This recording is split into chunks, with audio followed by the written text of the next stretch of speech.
고린도전서 2장 25절 내가 율법을 행하면 할례가 유익하나 만일 율법을 범하면 내 할례는 무할례가 되느니라. 그런즉 무할례자가 율법의 규례를 지키면 그 무할례를 할례와 같이 여길 것이 아니냐. 또한 본래 무할례자가 율법을 온전히 지키면 율법 조문과 할례를 가지고 율법을 범하는 너를 정죄하지 아니하겠느냐. 무릇 표면적 유대인이 아니요 표면적 육신의 할례가 아니니라. 오직 이면적 유대인이며 할례는 마음에 할지니 영에 있고 율법 조문에 있지 아니한 것이라. 그 칭찬이 사람에게서가 아니요 다만 하나님에게서니라. 오늘은 우리 4절입니다. 4절 율법과 복음의 가치. 2장이 은혜 방편으로서의 하나님 말씀이에요. 은혜 방편으로서의 하나님 말씀 중에 4절에 해당되어지는 율법과 복음의 가치에 대한 이야기입니다. 우리 그 율법의 이제 그 용도를 먼저 소개하고 평가의 상의를 밝히고 복음의 공인과 영적 우선이라고 하는 그런 내용으로 4절이 소개가 되어지면서 일단 말씀으로의 방편이 끝이 납니다. 먼저 율법의 용도를 보게 되면 정치적 혹은 세속적 용도다 이렇게 이야기해놨어요. 그래서 율법의 교훈들은 갱신되지 못한 사람들의 양심이라도 부분적으로 불러일으키며 죄를 막아 왕성하지 못하게 한다. 이거는 문제 제기를 하였듯이 율법은 도리어 죄가 죄되게 한다고 이렇게 성경은 이야기를 하고 있죠. 그러니까 이제 정치적이나 세속적 용도이기 때문에 이거는 뭐 죄인질 사람들이 알거나 뭐 그런 그 개념이 아니라 오히려 그 율법의 교훈들이 이제 세상 사람들에게 정제 기능, 그 사제 기능이 이제 있듯이 그 정제 기능에 대한 것들을 전부 고발을 한단 말이에요. 그렇기 때문에 그 갱신되지 못한 사람, 중생되지 못한 사람들이 양심이라도 부분적으로 불러일으키고 죄를 막아서 왕성하지 못하게 한다 이렇게 이야기를 하는데, 죄 가운데 있는 사람들이 이게 뭐 중생하지 못한 사람들은 지금 죄 가운데 있다는 거 아니겠어요? 그럼 죄 가운데 있는 사람들에게 그 율법은 과연 양심으로 해서 죄를 짓지 않도록 하는가, 이런 그 용도에 대해서는 우리가 많은 그 고찰이 필요하다고 보여집니다.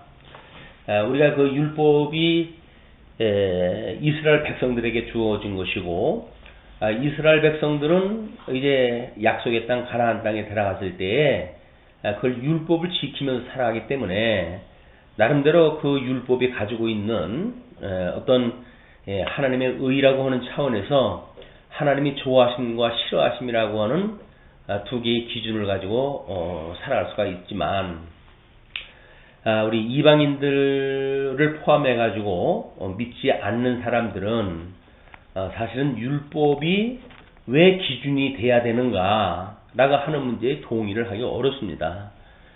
불교인들은 불경을 통해 가지고 뭐 나름대로 죄를 이야기하고 이렇게 하지, 어떤 성경의 율법을 가지고 죄를 운운하지는 않을 거란 말이에요.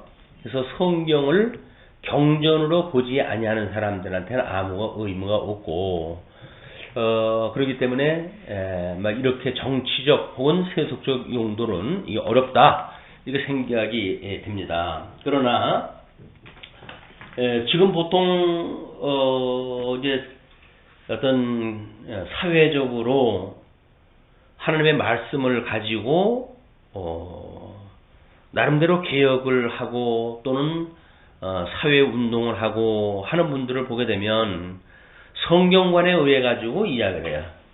이 성경관에 의해 가지고 이 사람들이 세상 정치를 이제 비판을 갖다 하거든요.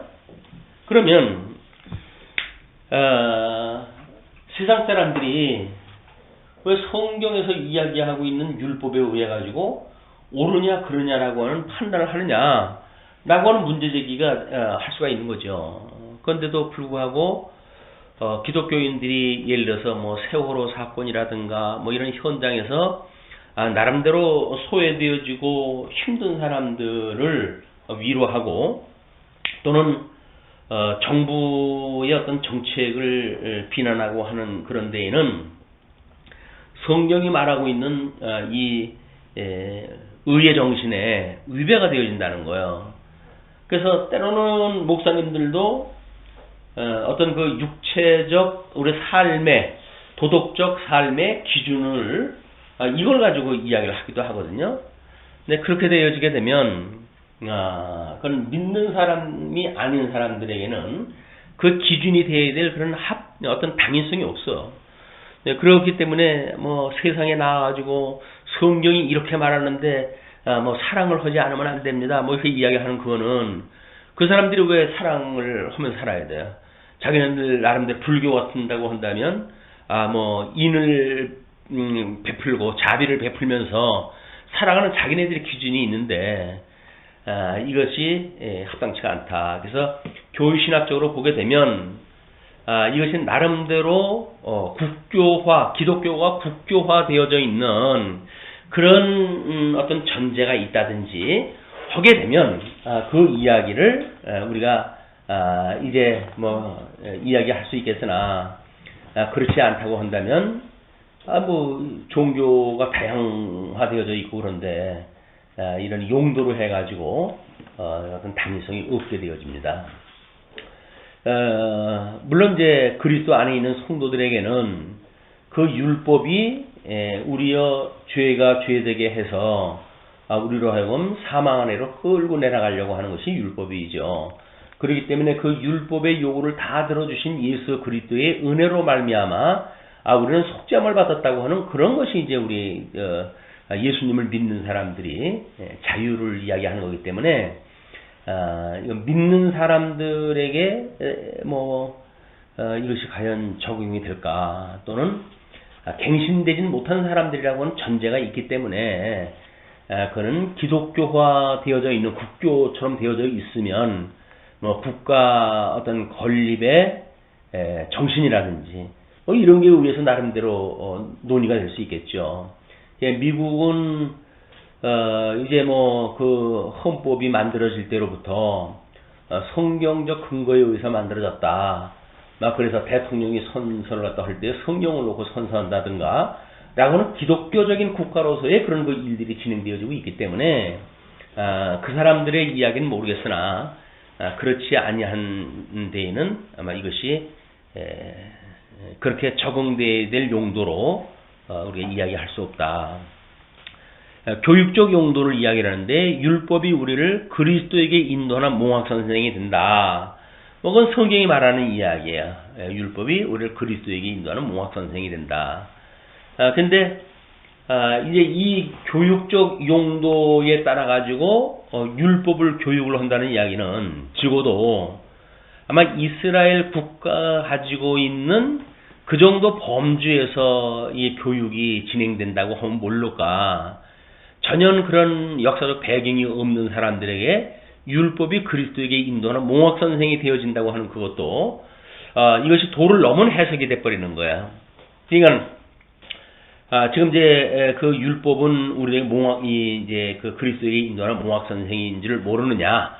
사람이 어렸을 적에는 몽학선생의 지도를 받다가 어른이 되면 성인이 되어졌을 때 오히려 자기를 인도했던 그런 그 몽학선생을 부하로 이제 종으로 여기게 되어지는 이런 그 이치를 가지고 이제 설명을 하고 있거든요. 그렇기 때문에 율법이 이스라엘 국가적인 그 국가적 배경에서 예수를 그리스도로 믿는 몽학선생이라고 이야기하는 것이지 이것이 율법적 배경이 없는 어떤 그런 역사적 배경이 없는 사람들에게 율법의 조항을 설명한다고 해가지고 그리스도에게 인도하는 몽학선생이라고 하는 설명도 어렵습니다. 이런 그 문제가 이제 우리가 오해가 되어지게 되면 성경의 내용을 아무데나 적용을 갖다 하는 그런 그 우가 범하게 되어지는 거예요. 그래서 뭐 어떤 그 목사님들은 구약의 선지자들이 세상 위정자들에게 이제 그때는 왕이라든가 뭐 장로라든가 이런 사람들 아니에요? 이때 하나님의 말씀을 증거해 가지고 책망하지 않았느냐? 그러므로 우리 이제 목사가 현대의 어떤 선지자의 역할을 갖다 해야 된다. 그러므로 위정자들이 잘못하고 있을 때 무슨 말을 갖다 해야 된다. 뭐 이렇게 이제 논리가 나오는 거예요. 그래서 뭐 심지어는 교회 내에서 당론을 갖다 할 때에도 선지자이기 때문에 하나님의 말씀을 선포를 갖다 하는 차원에서 사람들의 행위 자체를 이게 바로잡아야 된다. 뭐 이렇게 이야기를 하거든요. 근데 그렇지는 않습니다. 목사가 가지고 있는 이것이 예수 그리스도의 선지직이라고 하는 직임의 어떤 그런 유사한 나름대로 은사를 가지고 있지만 그 은사는 성경을 풀어서 가르치는 일이에요. 성경을 풀어서 가르치는 일이기 때문에 위정자는커녕 교회 내의 성도들에게도 이러세요 저러세요 말한다고 하는 것은 성경적이지 않습니다. 뭐 워낙 우리가 이제 교회 목사라고 한다면 뭐 거의 아주 뭐 교회 내에서는 최고의 직임이고 뭐 세상적으로 봤을 적에도 상당히 어떤 그런 나름대로의 그 위상이 높게 여겨지기 때문에 목사의 말은 따르는 것이 옳다고 생각을 하는데 그건 목사의 말을 따르는 것이 아니에요. 말씀이 살았고 운동력이 있기 때문에 그 말씀을 증거하면 말씀의 운동력에 의해서 성도들의 삶이 변화되어지거나 그렇게 되는 거지 목사가 어떤 지칭을 갖다 해가지고 이것은 이렇게 하고 저건 저렇게 하고 그렇게 이게 교훈적으로 되어지는 게 아니다. 이런 맥락으로 보게 되면 율법의 용도라고 하는 것이 교육적 용도도 사실은 어려워요. 그리고 교훈적 규범적 용도, 교훈적 규범적 용도라고 해가지고 율법의 제3용도라고 그렇게 이야기를 하는데 율법은 신자들에게 생애 준칙이어서 그들에게 의무들을 기억시키며 그들을 생명과 구원의 길에 인도함을 받는다. 근데 뭐 여기선 아주 노골적으로 율법이 불법한 자를 맞는다. 뭐 이렇게 이야기를 했는데 교훈적 규범적 용도라고 하는 그 이야기는 적어도 성도들한테 대한 이야기겠죠. 성도들한테 우리가 예수님께서는 이제 세 계명을 우리한테 주셨단 말이에요. 그럼 세 계명을 주셨다고 하는 그 이야기는 옛 계명이 무엇인가의 구체적인 선민국가 백성들한테 선포되어졌던 그 개념을 공부하는데 이제 유익하겠죠. 그렇기 때문에 이제 구약에 하나님이 싫어하시는 것이 뭐고 좋아하는 것이 무엇인가라고 하는 하나님의 의라고 하는 차원에서도 우리는 이 교훈적 규범적 용도라고 하는 그런 맥락을 이해할 필요가 있습니다. 그것이 불법한 자로 만든다는 이야기는 그것이 나름대로 무슨 용도가 있기 때문에 불법한 자가 되어지는 거 아니겠어요? 왜 하나님의 법대로 살았다고 하면서 우리가 불법한 자로 만들겠어요?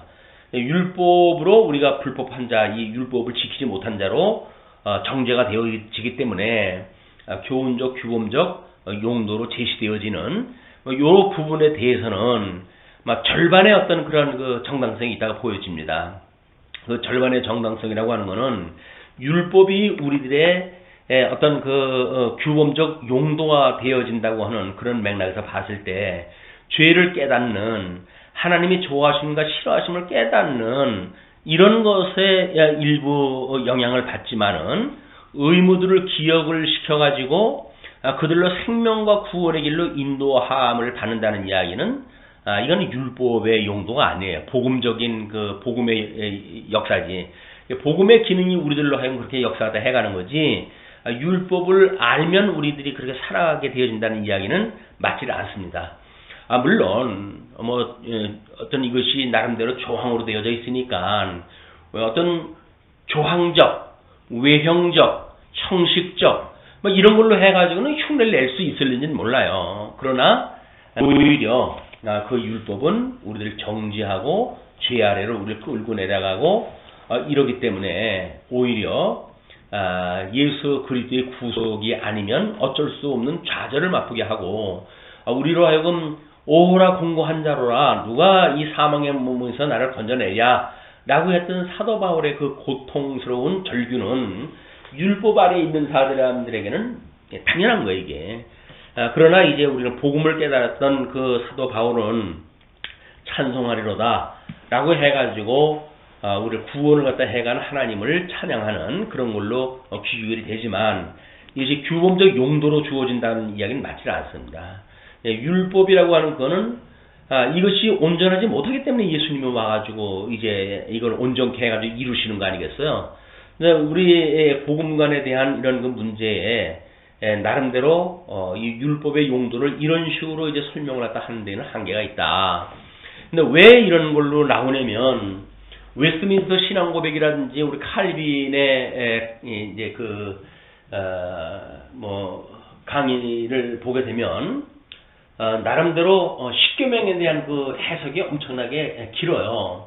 그럼 십계명이라고 하는 거는 지금 이제 1, 2, 3계명으로 해가지고 대신계명과 4계명으로 해가지고 안식일에 대한 계명과 5계명으로 해가지고 부모에 대한 계명과 그 다음에 6서부터 8에 이르는 이런 그 사회적 계명 또는 이제 9, 10에 이르는 경제적 계명 이런 걸로 10계명이 이루어져 있는데 이런 계명을 폭넓게 설명하다 해가요. 폭넓게. 그래서 예를 들어서 부모에게 효도하라 라고 한다면 여기서 말하는 부모라고 하는 개념은 사회적, 국가적 모든 통치력을 가지고 있는 사람들이 해당되어진다. 이렇게 보아지는 거예요. 그러면 어떤 부모에게 효도하라라고 하는 개념을 나라의 임금이라든가 또는 이제 회사의 주인이라든가 상전이라든가 이런 개념이 부모에 전부 이제 포함되는 거예요. 주종 관계에 있는 사람들의 관계 중에 이 주적 관계에 있는 사람들을 포함시켜 가지고 5계명을 설명을 해 나가거든요. 나름대로 맞죠. 왜냐면 5계명이 우리가 통치 언약에 대한 이런 계명이라고 그러지 않았어요. 그러니까 우리를 통치할 수 있는 사회적, 가정적 또는 국가적 수장들에 대한 이것이 우리 통치자로 있는 것이 맞아요. 그렇기 때문에 이 사람들한테 이제 효도하라라고 하는 거는 순복하라 그런 그 이야기인데 그런 걸 가지고 이걸 풀어나가기 때문에 십계명은 율법의 모법 아니에요. 그리고 모법이 이걸 가지고 설명을 하니까 십계명 아래에 이제 규례에 대한 포함되어진 모든 것들 이런 것들도 여전히 이 십계명의 이 정신에 의해 설명이 되어진단 말이에요. 그러니까 이것이 규범으로 우리한테 보여주는 거예요. 이 규범으로 제시가 되어지는 거야. 근데 그런 그 아픔이 있다. 그래서 우리가 이제 계명이라고 하는 것은 이것이 온전히 예수 그리스도가 이거를 모든 저주에 의해 가지고 십자가에 못 박아 죽으신 거 아니에요? 모든 이 율법의 정죄에 의해서 예수님이 돌아가셨고 그거를 사제의 기능을 따라 가지고 부활하심으로 해서 모든 사람의 죄를 감당을 하신 거란 말이에요. 그러니까 구약의 이야기는 예수 그리스도를 소개하는 것으로 이야기가 돼야지 예수 그리스도 시대에 살아가고 있는 성도들의 삶의 어떤 이것이 여기서 되어지는 것처럼 규범적 용도로 제시되어진다고 한다면 그럼 예수 그리스도 오나 말하죠. 이게 이제 아픔인 거야. 왜 이런 아픔이 만들어지냐면 이제 지금도 우리가 구원과 그 이유에 대한 문제는 지금까지도 이제 우리가 아픔이 있는데 우리가 믿음으로 구원을 받았단 말이에요. 그럼 믿음으로 구원을 받았다고 했을 때에 그 다음에 성도들의 삶은 무엇으로 제시를 갖다 해야 되느냐 라고 하는 것에 대한 의문이 스스로 있었던 거예요. 그냥 그걸 풀어나갈 수 있는 방법은 구약적인 우리가 이런 율법 아래서 온전히 예수 그리스도로 말미암아 구원을 받았지만 이제는 성령의 도우심을 입어가지고 구약에서 이야기하고 있는 모든 계명을 우리가 지켜나갈 수가 있다. 이렇게 보아지는 거예요. 그게 성화 단계에서 갖게 되어지는 십계명이 풀어낸 그런 그 원리입니다. 그렇기 때문에 성경 해석학적으로 모든 구약 성경은 예수 그리스도의 때에 이루신 거예요. 물론 그 항목을 기억한다든지 하는 것은 가능할 수가 있겠죠. 어떤 것이 하나님이 좋아하시는 거, 어떤 게 싫어하시는가, 뭐 이런 걸 알 수는 있겠으나 그런 걸 예수 그리스도가 다 지키셨다. 그러므로 예수 그리스도 안에 있는 성도들에게는 성도들이 직접 이걸 지키는 것이 아니라 예수 그리스도가 이를 지키셨다고 하는 사실을 기억하고 복음을 깨닫고 복음의 열매, 믿음의 열매, 의의 열매, 성령의 열매가 맺도록 우리가 되어져 가는 것이지 이걸 우리가 스스로 지킬 수 있다고 하는 그거는 우리 개혁 성경의 어떤 그런 신앙과는 어울리지가 않는 거야. 그러나 구원과 그 이후에 대한 그런 안타까운 문제 때문에 여전히 이걸 제시했다 했고 구원을 받은 성도가 어떻게 살아갈 것인가라고는 이걸 규범으로 우리한테 이제 이렇게 용도로 제시했다 했단 말이야. 그래서 온전케 하시는 예수 그리스도를 바라본다는 이야기는 뭡니까? 우리가 이게 할 수 없으니까 그러는 거 아니에요. 이걸 우리가 할 수 있다고 하는 규범적인 용도로 가능하기 때문에 주어진 것이 아니라 죄가 죄되게 하시기 위해서 주어진 것으로 이것이 있어야 이것이 하나님은 이런 걸 좋아하시는데 나는 여전히 이렇게 죄를 짓고 살고 있구나. 이걸 깨달음으로 해가지고 예수 그리스도 온전케 하시는 주님을 우리가 만나게 되어지기 때문에 이게 복음적인 재해석이 매우 필요한 것이 율법의 용도의 문제입니다. 율법의 용도가 이렇게 뭐 다른 어떤 우리가 이제 이 교회 신학에 대하여 그래도 상당히 믿음의 선배들의 거를 우리가 존중하다 해왔고 할 수만 있으면 그 비판 수위를 뭐 나름대로 폭넓게 설명하려고 애를 써왔단 말이에요. 그러나 이 율법의 용도는 만약에 이 용도가 맞다고 한다면 예수 그리스도의 복음을 약화시키는 일이 되어버리고 맙니다. 모든 것들은 예수 그리스도가 성취하셨고 예수 그리스도 이루어 가시는 일이에요. 그리고 우리는 다만 예수 그리스도 안에 있는 사람들 아니에요. 나는 죽어서 이제 없고 예수 그리스도 안에 있기 때문에 우리의 대주제가 되시는 예수 그리스도 통치력에 의해서 우리가 그 열매를 맺어가는 것뿐이다. 이런 맥락으로 봤을 때 우리가 절반은 많은다는 이야기가 뭐냐면 죄를 깨닫는 데에 대해서는 절반은 맞는 이야기지만 이것이 의의 길로 인도해 가는 역할은 못한다. 죄를 깨닫게 하고 죄 아래 우리가 저주 아래 있음을 고백하게 하고 그러므로 온전케 하신 예수를 그리스도를 바라보는 이런 그 믿음으로 말미암지 않고는 이루어질 수 없는 용도이기 때문에 절반 정도를 우리가 이야기한다는 거는 전반에 그 의무들을 기억시킨다라고 하는 데까지고 그들을 생명과 구원의 길로 인도함을 말한다라고 하는 그 이야기는 예수님이 해가는 일에 율법이 해가는 것이 아니라 율법도 복음이라고 하는 개념으로 확대를 갖다 해서 우리가 여러 가지로 해석을 하게 되면 그것도 하나님의 의니까 하나님께서 이루어 가신 일이다. 다만 구약의 사람들이 이걸 잘못 이해했기 때문에 예수님이 이제 이 땅에 오셔가지고 그 율법을 이루신 것이고 그렇지만은 그 모세에게 율법을 주었을 적에는 예수님이 그러잖아요. 이제 그 사람들이 간음한 그 아내를 내어버리면 옳습니까? 라고 이야기했을 때 모세의 글에 뭐라고 써져 있느냐 그랬더니 이혼 증서를 써가지고 뭐 내보내라고 이렇게 되어져 있습니다. 그랬더니 뭐라 그래요? 예수님이 모세가 너희들이 악함으로 그런 그 이야기가 한 것이다. 악함으로 그 이야기는 죄 가운데 있는 사람들에게 죄를 깨닫게 하기 위해서 이혼 증서를 주어가지고 그것이 합법적으로 되어지는 것이 아니라 모세의 법에는 합법적인 것인데 하나님의 법의 원리에 의할 것 같으면 내가 이렇게 간음한 사람이나 똑같은 거로구나 이걸 깨닫기 위해서 모세의 율법에 그걸 주었다는 이야기거든요. 그래서 이걸 상당히 다중적 의미를 가지고 이 율법을 우리가 보지 않으면 어떤 평면적으로 해가지고 율법이냐 복음이냐라고 하는 이원론적인 접근이 쉽습니다. 그러나 어떻게 보게 되면 복음도 율법도 복음이에요, 이게. 하나님께서 의에 대한 걸 지금 섭리하신 일인데, 그것이 왜, 잘못되어진 거겠어요. 그러나, 그렇기 때문에 예수님께서 내가 율법이나 선지를 폐하러 온 것이 아니다. 오히려 온전케 하고, 그리고 이걸 더욱 굳게 한다, 이렇게 이야기를 하지 않았어요. 더욱 굳게 한다는 이야기 뭐예요? 율법의 엉성한 체계를 하나님의 법으로 해가지고, 온전히 해가지고, 거기서 스스로 피할 수 있는 길을 원천봉쇄하겠다. 그런 그 이야기거든요.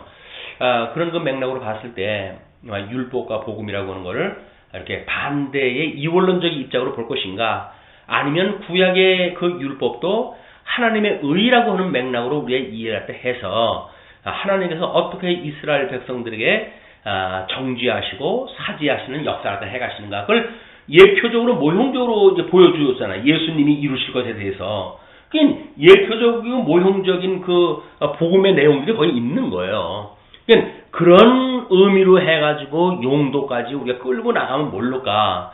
어떤 조항으로 주어진 걸 가지고 뭐 이렇게 해서 어떤 거는 우리들로 하면 죄를 깨닫게 하는 것이고 어떤 거는 구원의 길로 인도하는 것이다라고 하는 그 이야기는 설명이 부족해요.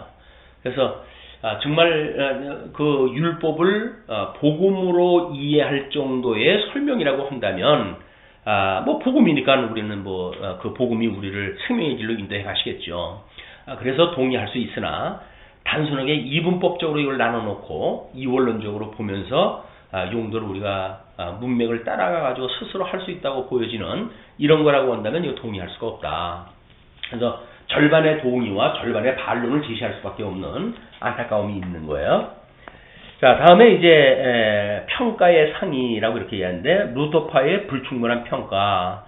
이 용도, 두 번째 용도에 치중하여서 죄의식을 일으켜 간접적으로 예수 그리스도에게로 지로하기 위해 임명된 방편이다.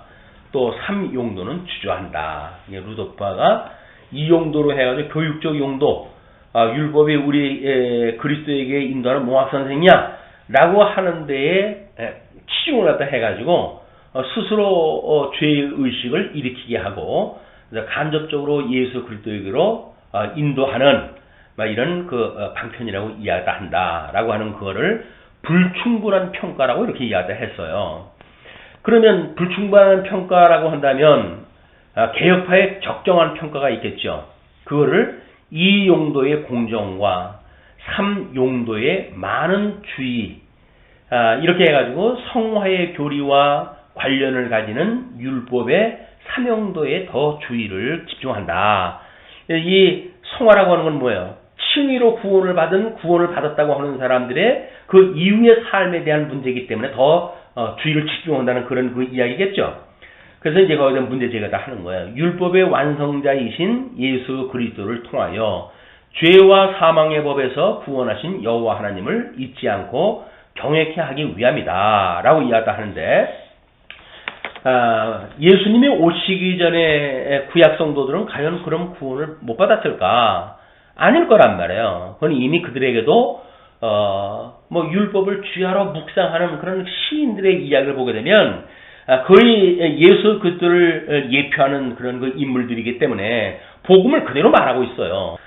그러니까 이 문제 제기도 또 한쪽에 치우친 쪽으로 넘어가게 되면 여기 평가에 대한 상의라고 하는 맥락에서 우리는 개혁파의 입장이니까 그거를 어떻게 그 삼용도에 많은 주의를 갖다 했다고 하는 걸 이해해야 될까?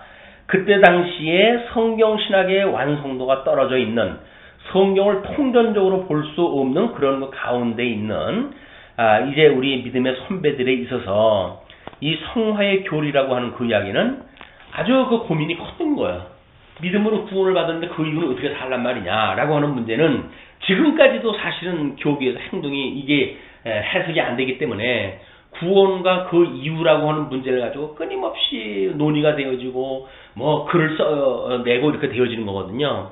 이게 단순한 문제가 아니다. 그래서 성경신학적으로 우리가 온전케 하신 예수 그리스도, 또 구약 성경을 예표적으로 모형과 그림자적으로 우리가 충분히 이해하다 해서 그 사람들도 실제이신 예수님이 오시기 전까지는 모형적인 걸 가지고 복음적인 그런 삶을 살았다는 거예요. 그걸 이해하지 않게 되면 우리는 이분법적으로 접근을 하거나 또는 뭐 어떤 이원론적으로 접근했다 해가지고 율법과 복음이라고 하는 그거를 완전히 다른 이런 거 문제로 해서 접근하기 쉽다. 근데 그렇지는 않습니다.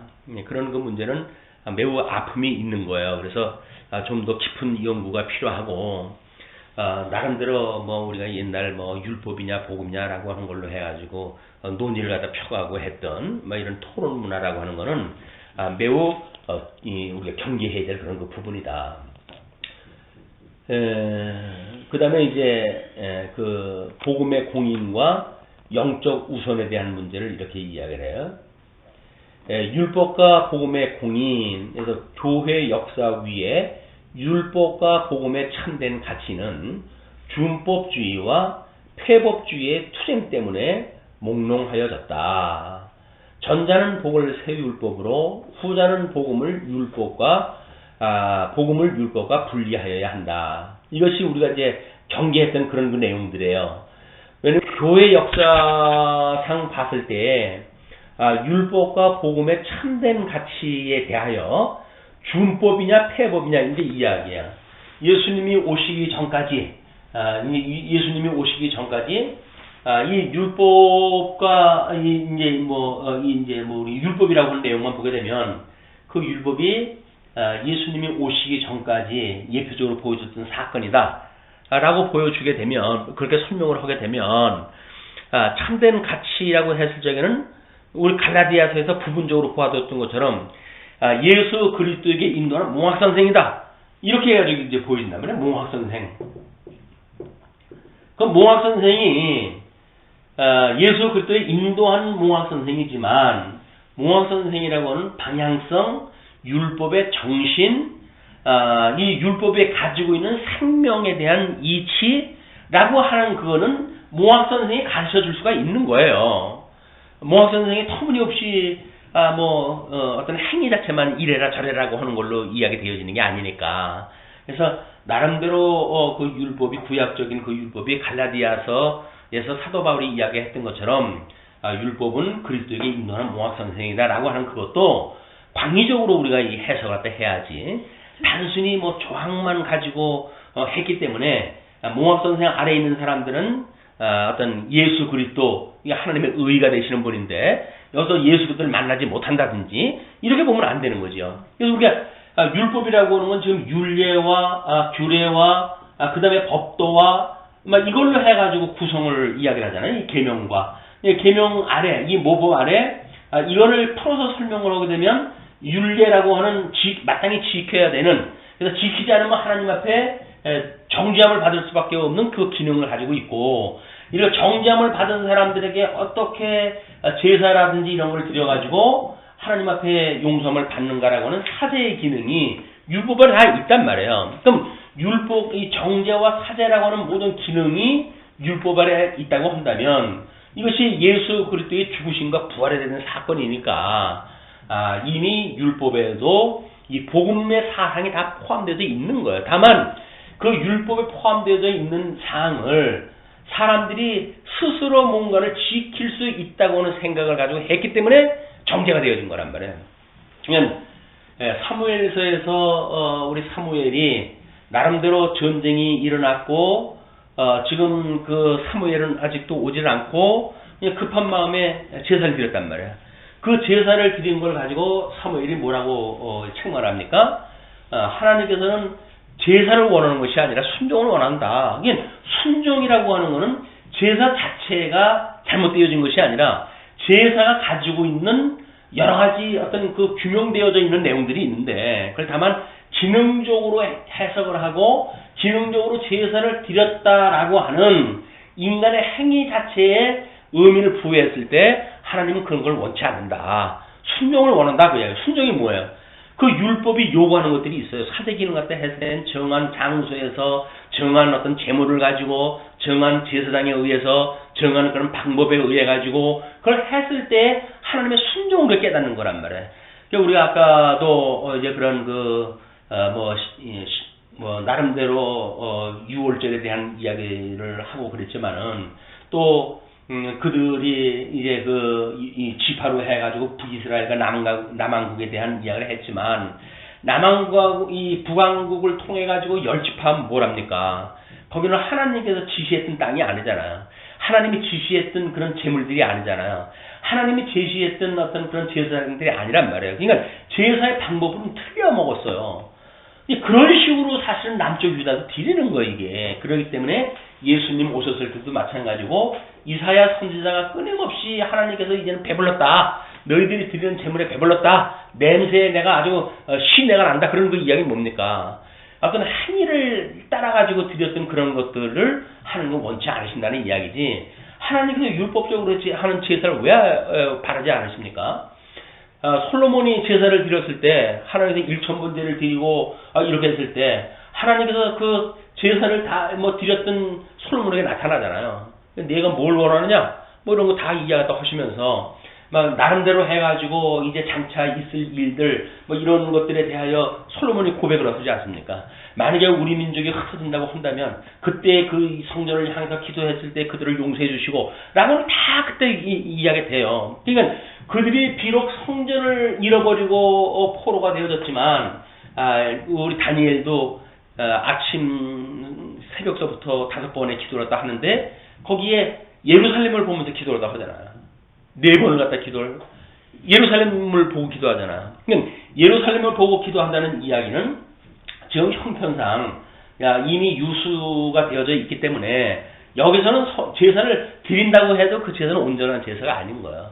그러니까 하나님께서 기뻐했던 그 제사, 솔로몬의 성전이 있었던 그것을 향해서 기도함으로 해가지고 솔로몬에게 약속하셨던 그 약속을 구하는 이런 그 선지자들의 마음을 우리 읽어내야죠.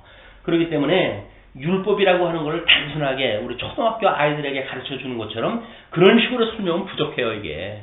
이건 아주 고도의 복음과 율법이라고 하는 구도가 아주 이 성경에 어떻게 보게 되면 핵심인지도 몰라요. 그렇기 때문에 이거는 설명을 몇 가지 종류로 한다고 해서 해결될 문제가 아닙니다.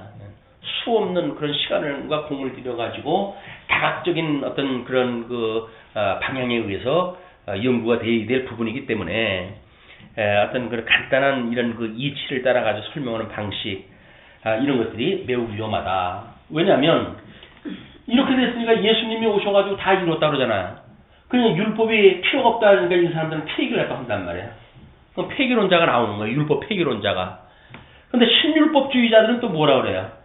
이제 예수님이 세계명을 주셨으니까 그것 성경이 말하고 있는 모든 것들을 우리가 지켜야 된다고 하죠. 신율법주의가 나오는 거예요. 근데 여기서는 지금 경계했던 것이 뭐죠? 이런 것들에 대해서 준법과 폐법이라고 하는 그런 걸로 나와져 있단 말이에요. 그럼 준법, 십계명이 이야기했던 이런 조항들을 갖다 해가지고 우리가 믿음의 방편이 되어지고 믿음의 수준이 되어지고 어떤 규범적 용도가 되어지고 교육적 용도가 되어지고 라고 한다면 그럼 우리는 준법을 갖다 해야 되는 건가요? 그걸 준법을 갖다 해야 된다고 한다면 우리 어떤 준법주의와 폐법주의라고 이렇게 이야기가 되어졌으니까 근데 왜 이걸 준법주의와 폐법주의라고는 두 가지로밖에 볼 수가 없는가? 그래서 우리 재미난 거는 모든 신학에 대한 문제는 반대와 또는 그 반대 이제 이단의 그 교설과 그거를 방어하는 기독교의 그런 그 양상을 보게 되면 꼭 두 가지로 나타나요. 기독론을 예를 들게 되면 예수님은 참 하나님이다 이렇게 이야기할 때 해요. 그럼 한쪽에서는 아니다 예수님은 참 사람이다 라고 제시를 갖다 해요.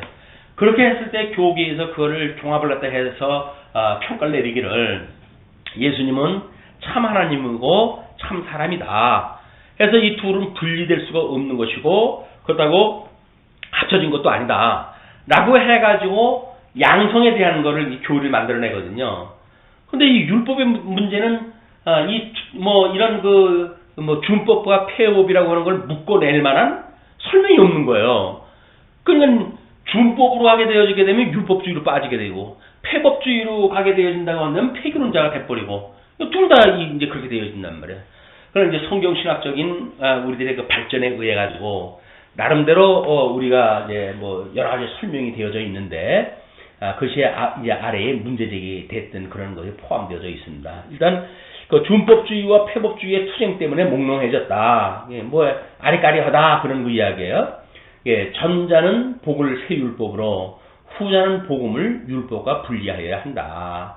예, 후자가 복음을 율법과 복음을 분리해야 된다. 폐법이라고 이렇게 이야기됐으니까 법을 폐지를 갖다 한다고 그랬으니까 그래서 이것이 사도 바울이 이야기했던 것처럼 인도하는 몽학 선생으로서의 어떤 방향성이 같고 의미가 같고 또는 하나님의 의를 설명하는 방식이 같다고 한다면 그건 분리되면 안 되죠. 예표인데 분리가 되면 안 되잖아요. 모형이라고 하는 거는 실체를 설명하기 위한 건데 그걸 없애버리면 안 되잖아요. 그렇기 때문에 그 문제가 있는 것이다. 그래서 이제 문제 제기를 이렇게 이야기를 한 겁니다. 준법주의라고 하는 것은 율법을 지켜야 한다라고 하는데 문제점은 성도는 자유자인데 부자유로 맞는다 그래야죠. 율법을 지켜야 한다라고 가게 되면 우리 주님께서 우리로 하여금 그 율법 아래서 참 자유를 주신 분 아니에요. 그렇죠? 진리를 알지니 진리가 너희를 자유케 하리라 라고 이야기를 했는데 진리를 아는 사람들이 다시 율법 아래로 가가지고 율법을 지켜야 되니까 얻었던 자유를 갖다가 오히려 속박되어진단 말이에요. 이게. 그런 그 문제가 되어지고 폐법주의라고 하는 그 이야기는 예수가 오셨으므로 율법을 폐해버린다 라고 이야기를 하는데 문제점은 성도가 방종하게 된다. 이것도 위에서 문제 제기했던 거하고는 어떤 문맥이 통일성이 없어요.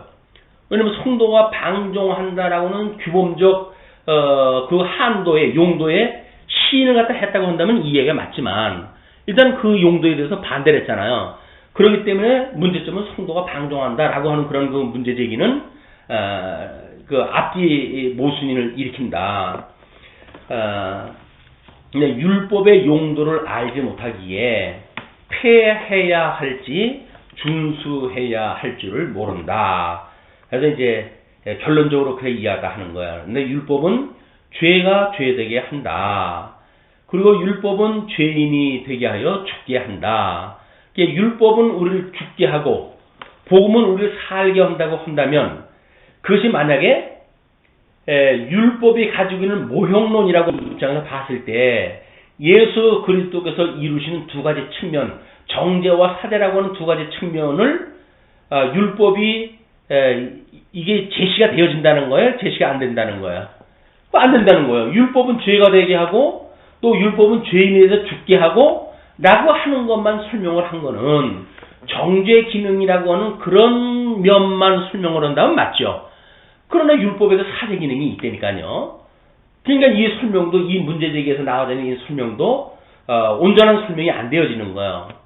그래서 우리가 나름대로 이제 율법이라고 하는 그것이 하나님 앞에 율법도 의롭다고 그러잖아요. 율법도 선하다. 이렇게 사도 바울이 복음서에서 이야기를 하고 있기 때문에 그 율법과 복음이라고 하는 거를 이원론적으로 자꾸 보려고 하는 이런 거는 매우 잘못되어진 일이다. 이걸 모형적, 예표적 모형과 그림자로 봐야 방향과 의미와 이런 것들이 읽혀내질 수가 있지.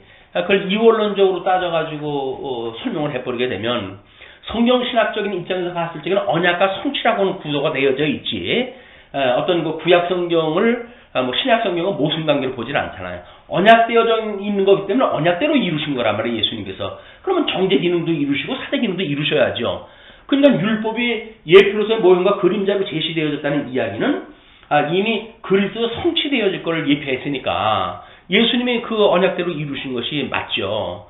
그래서 성경신학적 해석이 아니면 이런 그 준법이냐 폐법이냐라고 하는 단순한 이분법적인 접근으로 해야 하는 설명이 안 되는 겁니다. 이게.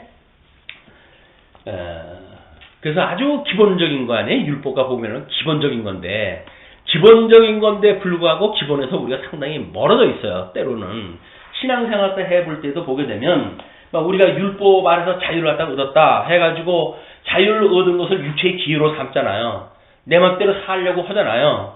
그 이야기는 이미 율법에서 우리가 제시를 갖다 했을 때 그들이 가나안 땅에 들어갔다고 해가지고 율법을 안 지킵니까? 원래 율법을 주셨을 적에는 내가 약속한 땅에 들어가면 너희들 이렇게 살아야 돼 라고 하는 기준을 제시한 거예요. 광야 생활 40년을 위해 율법 준 게 아니잖아요. 그러니까 우리도 예수의 복음을 인해 가지고 살아간다는 이야기는 예수 그리스도 안에서 우리 주님이 오라고 하시는 그날까지 복음이 우리한테 유익한 것이지, 다 이뤘다라고 해가지고 이제는 뭐 없어도 돼라고 하는 기능적으로 또는 뭐 이걸 어떤 폐기론적으로 이해를 하면 안 된다. 이 복음이라고 하는 건 우리한테 온전케 하시는 그런 그 주님의 사역이기 때문에 우리 하나님 나라 갈 때까지 붙들고 있어야 될 지표다 이게. 그걸 놓치게 되면 뭐 율법관 또는 복음관 이런 게 전부 왜곡되어지고 신앙생활 자체가 이제 문제 되어지는 거예요. 그러니까는 구원파라고 하는 사람들이 성경 연구를 얼마나 합니까? 왜 그 사람들은 이 율법으로부터 자유롭다, 이제는 죄 문제 이제 우리는 문제가 없다라고 보는 건가요? 폐기적으로 보는 거예요, 폐기론적으로. 근데 왜 또 우리 개혁교회 쪽에서 뭐 이제 우리 아주 그 근본주의적인 입장에서 나름대로 뭐 우리 아주 극단에 이르는 보수주의 입장에서는 왜 이 율법을 지금도 지켜야 되는 항목으로 해서 제시되어지는가 라고 하는 문제는 두 개가 다 하나, 이런 그 문제 때문에, 우리 근본주의의 이런 그 문제 때문에 이거를 극복하려고 하는 사람들의 반작용이 그 율법 폐기론자 또는 구원파의 그런 그 논리를 만들어낼 수밖에 없는 거야. 한때는 우리 그 말씀운동에서도 이런 류의 그 논리를 제시했죠. 그래서 구원파 의 논리나 우리 논리나 다를 것이 없다. 다만 우리는 윤리가 있고 그 사람들한테 윤리가 없다라고 하는 걸 차별을 갖다 했어요. 그러니까 그분들의 율법관을 우리가 어느 정도 동일하다 했다는 이야기거든요. 그런 맥락에서는 그 미숙함에서 많이 극복하지 못했던 그런 우리들의 과거의 시절이 있었다. 그러나 이제 우리 통섭적인 그런 성경신학이 그런 관점에서 보게 되어지게 되면 우리 예표로서의 모형과 그림자라고 하는 그것은 복음이라고 하는 것이고 모형이라고 하는 맥락에서 우리가 같은 그런 그 이양이고 이것이 이분법적이나 이원론적으로 배척되어지는 그런 그 문제 가지고는 문제 해결이 안 된다라고는 문제의 본질을 우리가 들어가야 돼요. 문제 본질 쪽으로. 그리고 성도는 성령의 법, 사랑의 법으로 살아간다. 그래서 이것이 부자유와 윤리 문제의 모두를 해결한다. 이렇게 이야기를 해요. 성령의 법이라고 하는 그 이야기는 결국 뭐예요? 예수 그리스도 안에서 끊임없이 죽는 걸로 해가지고 이루어지는 겁니다.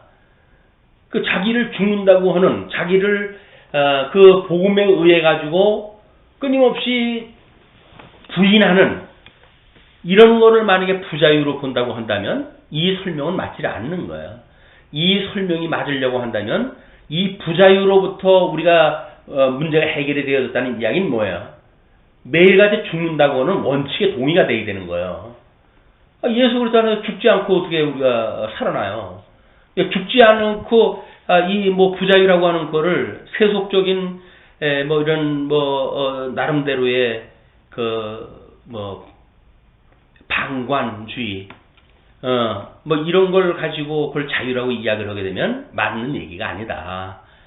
부자유라고 이야기하는 그것이 우리가 율법으로부터 놓여놨기 때문에 그러는 것인데, 율법으로 놓여놨다는 이야기는 뭐예요?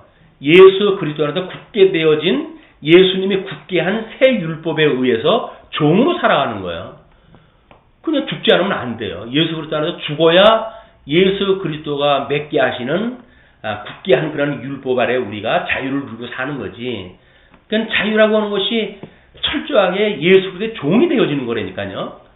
우리는 자유 그러면은 누구에게도 속하지 않는 자유를 이야기하는데 안 그래요. 과거에는 율법의 종이 되어졌지만 지금은 그리스도의 종이라는 거예요. 그 그리스도의 종이라고 한다면 죽기까지 충성하다 해야지. 지 얼굴 다 해가면서 무슨 복음으로 해서 나는 자유로워졌다라고 하는 그 이야기는 맞지 않는 거예요. 우리가 율법의 종으로부터 자유를 얻었다는 이야기는 그리스도의 종이 되어졌다는 이야기고, 그리스도의 종이 되어졌다는 이야기는 철저하게 자기 부인입니다. 너를 부인하고 나를 따르라는 이야기지. 나를 여전히 내가 좋아하는 걸 해가면서 난 자유 얻었어라고 하는 건 말이 안 되는 거예요. 그리스도의 법을 따른다는 이야기는 철저하게 자기를 부정하는 일이 전제가 돼야 되는 것이다. 그렇지 않고 이 부작용 문제가 해결됐다면 거짓말이에요. 성령의 법이라고 하는 거는 그리스도에 맺게 하신다라고 하는 누가 주관을 갖다 하는가라고는 어떤 주관적인 입장의 설명으로 보면 맞아요. 그러나 방법적인 입장에서 보게 되면 성령의 법이 뭐예요? 매일같이 죽고 매일같이 살아나는 복음의 역사가 일어났을 때 그게 성령의 법이라니까요. 사랑의 법이 뭐예요? 끊임없이 예수 그리스도를 따라가지고 죽고 살아나는 그런 복음적인 삶이 이게 법이란 말이에요. 법이라고 하는 것인데 그 법이 왜 우리한테 아무 구속력도 없고 그렇다고 법이라고 해가지고 우리한테 어떤 용도도 없고 이렇게 되면 말이 안 되잖아요. 지금 이거는 지금 율법의 용도를 이야기를 하고 있으니까 우리에게 주어졌던 사랑의 법이 됐던 성령의 법이 됐던 이건 용도가 있어요. 용도를 설명하다 해야 돼. 그 용도가 뭔가 자기를 부정하게 하고 그 자기를 부정한다는 이야기는 죄하러 죽고 그리고 모든 윤리 문제가 해결이 되어진다. 그 이야기는 그리스도의 종으로서 통치 아래 있으므로 우리가 그걸 행할 수밖에 없는 예수 그리스도의 종으로서의 열매가 맺어지기 때문에 해결이 되어진다는 이야기지. 여기서 윤리 문제가 하고 싶으면 하고 말고 싶으면 말고라고 하는 것이 윤리 문제 해결되는 게 아니에요. 그리스도께서 맺게 하시기 때문에 우리는 그 문제가 해결이 된다는 거예요. 당위를 가지고 명제적으로 우리가 그 윤리를 행해야지 라고 하는 것이 있을 수 없다고 해서 답을 얻게 되어진 거지. 결코 윤리라고 하는 것이 없기 때문에 문제 해결된 게 아니다. 예수를 믿으면 우리가 얼마나 더 복음 안에서 윤리적인 사람이 되어야 되는데 믿는 사람에게는 물론이고 믿지 않는 사람에게도 너희가 선이 보여야 되리라 라고 이야기를 하잖아요. 그런데 믿지 않는 사람한테 내가 믿는데 그 정도인데 죄가 돼? 그래가지고 마구잡이로 산다고 한다면 성경대로 사는 게 아닌 거예요, 이게. 물론 믿음이 없으면 그렇게 볼 수도 있겠지. 근데 안다고 하는 자들이 그렇게 살면 안 되는 거죠. 이것이 이제 우리가 믿음으로 끊임없이 온전케 하시는 주님을 바라보고 살아가는 영적 예외에서 이제 얻게 된 경건의 훈련들이다. 이 경건의 훈련, 그 단계라든지 이런 것도 사실은 상당히 우리가 살펴볼 일이 있죠. 이걸 흑백론이로 양극단에 대한 걸 이야기를 다 하고 그러는데 아니 우리 경건이라고 하는 문제를 봐도 그 수차례의 어떤 그런 단계를 거쳐가지고 우리한테 사랑이라고 하는 단계까지 인도하다 하잖아요. 이게 사랑의 법이 우리의 문제를 해결했다라고 하는 게 얼마나 표피적이고 형식적인 이야기인지 모릅니다. 그런 의미의 깊이를 갖다 보게 되면 우리는 이렇게 양극단에 대한 이야기를 쉽게 설명하지 않는다. 그리고 너무 명제적으로 설명을 하려고 하잖아요. 이런 그 명제적으로 설명하는 것이 어쩔 수 없이 규정을 갖다 해가려고 한다면 그럴 수밖에 없지만 이 명제라고 하는 것은 그걸 포함시킬 수 있는 명제가 되고 그런 그릇이 되어야지 어떤 상대방이 말하는 수준에서 수평적 차원에서 이 문제를 해결하려고 하는 것은 있을 수가 없어요. 그 차원을 뛰어넘는 차원에서 포용적 해석이 가능해야 된다. 두 번째 문제로 해가지고 복음의 영적 우선이라고 이렇게 이야기죠. 복음과 율법에 치중한다라고 이야기를 하는데, 이제 아마 그 율법에 치중한다는 이야기, 복음이 율법에 치중한다. 이제 그러면 복음의 영적 우선을 이야기를 하는 거예요. 그런데 삼위일체 하나님이 구약 성경에서도 여전히 우리에게 계시가 되어졌다고 한다면 그때 성령의 충만함을 입은 사람들이 매일같이 주야로 율법을 묵상하고 했던 거란 말이에요. 그렇기 때문에 율법이라고 하는 것하고 이것이 영적 우선이라고 보는 것도 사실은 설명상 이거 온전한 설명은 아닙니다. 하나는 예표적이다. 또는 모형적이다. 그리고 예수님이 이루었던 그 복음은 실체적이다. 라고 하는 차원이 다른 개념으로 이것이 이게 포괄적 설명이 돼야지 이런 수평적 개념을 가지고 복음이 율법에 우선한다든지 이런 개념은 사실은 또 설명이 부족해요. 그래서 우리가 어떻게 내재적으로 초월되어져 있는 개념, 이 모형과 실체라고 하는 다층적 그런 그 입장에서 구도를 가지고 설명을 하는가에 의해서만 그래도 풍성한 설명이 가능하다. 다른 방법이 없어요. 이건 우리는 성경신학적인 입장을 끊임없이 공부를 해가야 여기서 온전한 그 답을 갖다 해갈 수가 있고 답을 할 수 있다는 이야기는 우리가 그것이 순복이 우리가 그 굴복이 돼야죠. 그래서 우리가 거기서 굴복이 되어졌을 때 비로소 다른 사람들한테 권하게 되어지는 은혜를 입게 되어집니다.